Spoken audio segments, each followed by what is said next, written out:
treble crochet increase, or 2 treble in the next stitch.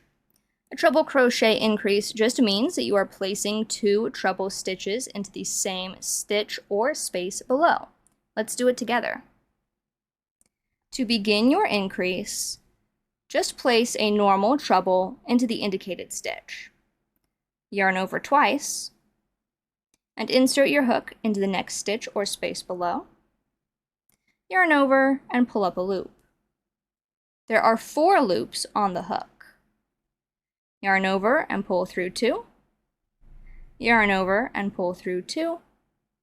Yarn over and pull through 2. You've made a normal treble crochet and you started your increase. To continue the increase, yarn over twice and insert your hook into the same space below. Yarn over and pull up a loop. There are 4 loops on the hook. Yarn over and pull through 2. Yarn over and pull through 2. Yarn over and pull through 2.